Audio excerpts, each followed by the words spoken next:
मोहतरम सामीन सलाम अलैकुम। नादरीन, आज हम सूरह अल बकरा आयत 61 पढ़ेंगे। मैं उम्मीद करता हूँ कि आप इसे गौर से सुनेंगे और अपनी ज़िंदगी को कुरान के मुताबिक गुजारने की कोशिश करेंगे, क्योंकि कुरान अल्लाह ताला की तरफ से नाजिल करदा इंसानों के लिए एक मुकम्मल ज़ाब्ता हयात है। इसमें ज़िंदगी गुजारने के तरीके हैं, इसमें कामयाब होने के तरीके हैं। नादरीन, कुरान में आयात यानी निशानियाँ 4 मायनों में आई हैं, सब अल्लाह की पहचान कराती हैं। नंबर 1, सूरतों की आयात जो जुमलों या फिक्रों के तौर पर हैं। नंबर 2, नफ्स और आफाक में मौजूद आयात यानी इंसानी नफ्सियात और मादी कायनात की निशानियां। नंबर 3, कायनात या मज़ाहिर फितरत की वो आयात जिन्हें अल्लाह इंसानों को खुद दिखाता है। नंबर 4, वो आयात जो अल्लाह ने अपने नबियों के जरिए लोगों को दिखाई। लिहाजा कुरान की सही तफहीम में ये ख्याल रखना होगा कि वो आयात यानी निशानियां किस जुमरे में हैं। कुरान में असल चीज तो अल्लाह के मुस्तकिल अहकाम और ज़ाब्ते हैं जो हर दौर के इंसानों की रहनुमाई के लिए बयान किए गए हैं और वो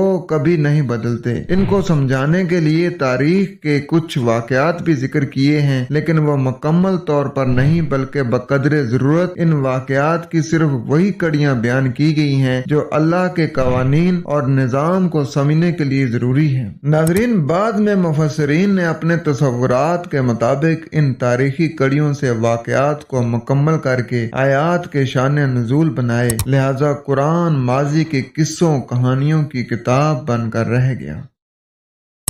बढ़ते हैं अपने सबक की तरफ और पढ़ते हैं सूरह अल बकरा आयत 61। पहले इसका रवायती तर्जुमा पढ़ते हैं। याद करो जब तुमने कहा था कि ए मूसा, हम एक ही तरह के खाने पर सब्र नहीं कर सकते। अपने रब से दुआ करो कि हमारे लिए जमीन की पैदावार, साग, तरकारी, खीरा, ककड़ी, गेहूं, लहसुन, प्याज, दाल वगैरह पैदा करे। तो मूसा अलैहिस्सलाम ने कहा, क्या एक बेहतर चीज के बजाय तुम अदना तरजीह की चीजें लेना चाहते हो? अच्छा, किसी शहरी आबादी में जा रहो, जो कुछ तुम मांगते हो वहाँ मिल जाएगा। आखिरकार नौबत यहाँ तक आ पहुंची कि जिल्लत व खारी और पस्ती व बदहाली इन पर मुसल्लत होगी और वो अल्लाह के गजब में घिर गए। ये नतीजा था इसका कि वो अल्लाह की आयात से कुफर करने लगे और पैगंबरों को नाहक कत्ल करने लगे। ये नतीजा था उनकी नाफरमानियों का और इस बात का कि वो हदूद शरअ से निकल जाते थे। नादरीन, इस तर्जमे के ऊपर अगर नजर डालें तो बहुत सारी इख्तिलाफी चीजें सामने आती हैं। नादरीन, कुरान का जब भी तर्जमा करेंगे 4/82 आयत को सामने रखेंगे कि जिससे कोई कंट्राडिक्शन ना हो।